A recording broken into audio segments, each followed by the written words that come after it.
or whether it's stupid, whether it's sad, whatever. So at the end, I'm going to recommend something, and I'm going to close the episode with a quote that's relevant. So to give you a to give you a preview of the 5 world events that I'm going to be talking about, I'll start with number 1. Number 1, going to be talking about updates to the Russia-Ukraine war. I'm going to be talking about Trump's tariffs and, a little bit more about the Trump administration. I'm going to spend a lot on the Trump administration, obviously.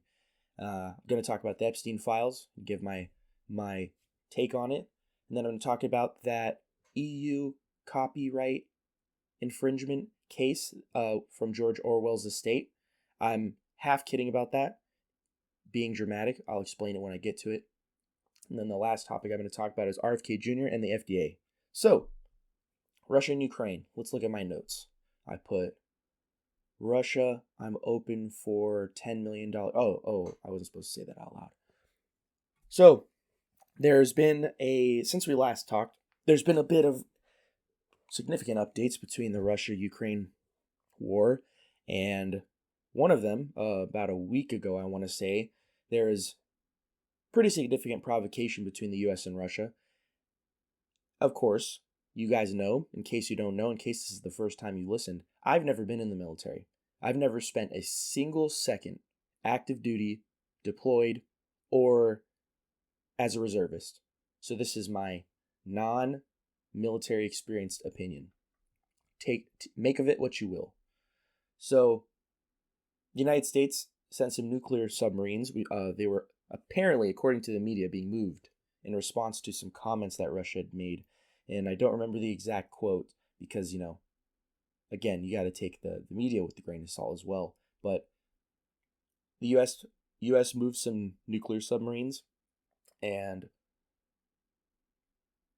Russia, in response to some Russian comments, and it was a big provocation, because anytime something happens, there's a meaning behind it, right?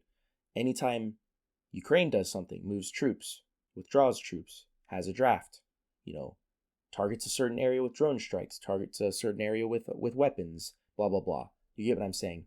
Same with Russia, same with everybody, all the parties involved in this war. The war is primarily between Russia and Ukraine, but obviously, if you've heard this podcast before, if you've read about it, or if you've heard other people talk about it, it's deeper than that. It's more complex. War is very complex because you're dealing with humans.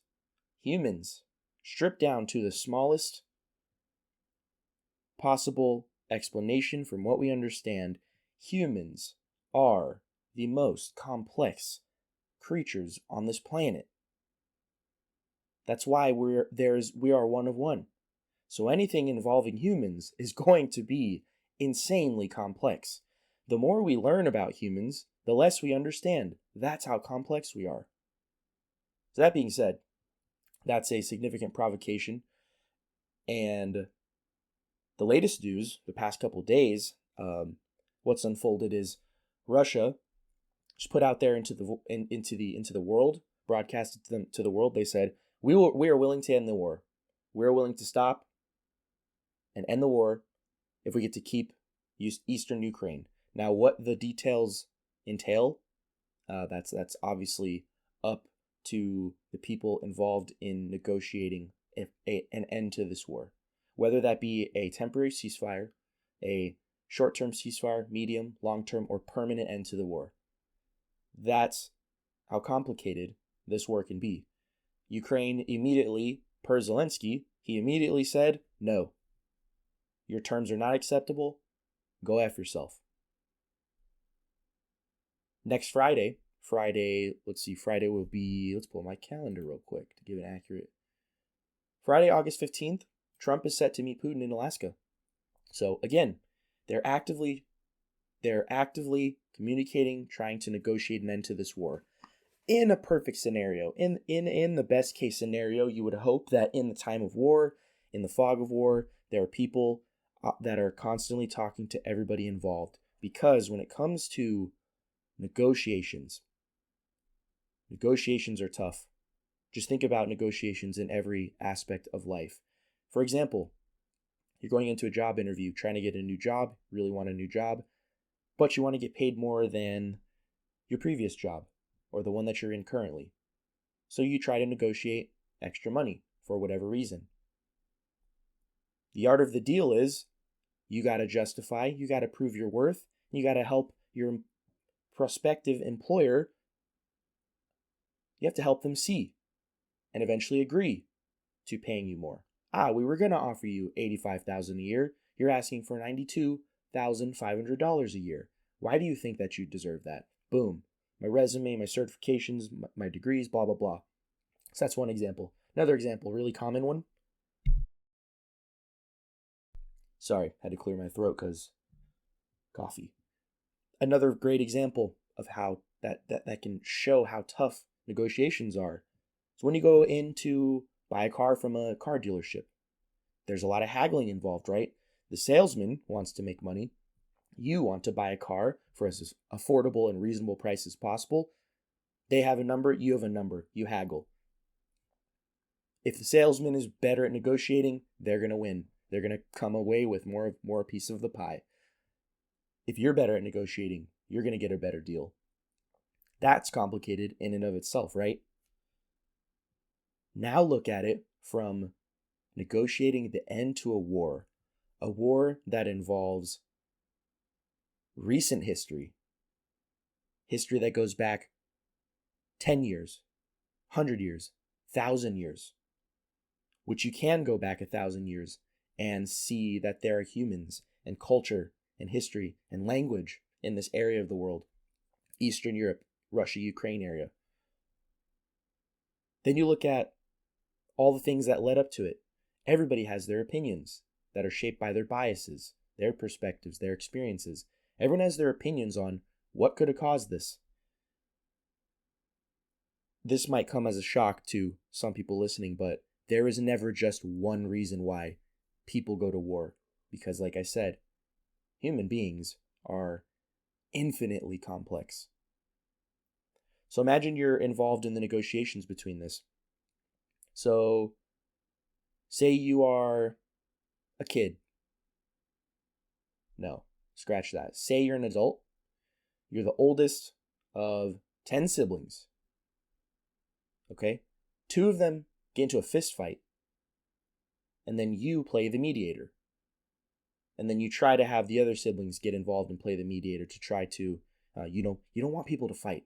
You hate seeing your siblings. You hate seeing people punch each other. Getting hurt? Really? Seriously? What was it that caused this? So you try to identify, you try to diagnose what are 1 through 5 reasons that this could happen. So you talk to each person. They're very heated. They're very emotional. They hurt me. No, they hurt me. Emotions are running high, right? When it comes to war, the 2 main parties that are killing each other right now, they've both lost innocent life. So think about how difficult it is to just sit back, turn off your emotions, and just turn on the logical part of your brain, the right side or whatever. Left brain, right brain, that's probably actually BS. Imagine how hard it is. This is my long-winded way of saying I'm not jealous of anybody involved. Not just Trump, not just Trump's negotiating team, not just people in the Russian side, the Ukrainian side, the people that want to see their people stop dying, but the other countries involved. There are a ton of European countries involved. China's involved for its own interests. America's involved for its own interest. A bunch of European countries, Asian countries. There's a lot of people involved. There's a lot of people yapping. At the end of the day, though, don't get it twisted. The United States, as it stands, August 10th, 2025, is the most powerful nation in the world. Depending on how you look at it, it's a gift and a curse. Because there's that saying, that famous saying, it doesn't just apply to America, but I heard it a lot learning about American history growing up. Damned if you do, damned if you don't. The United States is damned if it helps, because someone's going to get mad. If we don't help, we're also damned. So we're damned if we do help, damned if we don't help. I hope, and I'm optimistic, that cooler heads will prevail. So, hopefully there's progress made when Trump meets with Putin. At the end of the day, The big dog is going to have to put their foot down and say, this is going to end. You're going to dislike 5 things, Ukraine. Russia, you're going to dislike 5 things. Screw all that noise. I don't care what Germany thinks. I don't care what Estonia thinks. I don't care what Japan thinks. I don't care what China thinks. I want the killing to stop. Luckily, the president has explicitly stated that he just wants the killing to stop. He said this in response to the Israel-Palestine conflict before he got into office the second time for his second term. He said the same thing for the Russia-Ukraine war. He's also said some other things, obviously, like, I will end this war within my first, the first week or something? Yeah. Obviously, everybody knows. He knew that. It was impossible to do that. Like I said, negotiations are complicated, but you got to get some votes, right? Whether or not that's good or bad, I mean, I could talk about it forever. Other thing I forgot to mention in the beginning of this episode is, if you have constructive criticism for me, and you have a stable internet connection, you have an opinion that you want to share, and you have access to Teams or Zoom, let me know. Come on the podcast. Let's talk about it. I want to learn from you. Maybe you'll learn from me.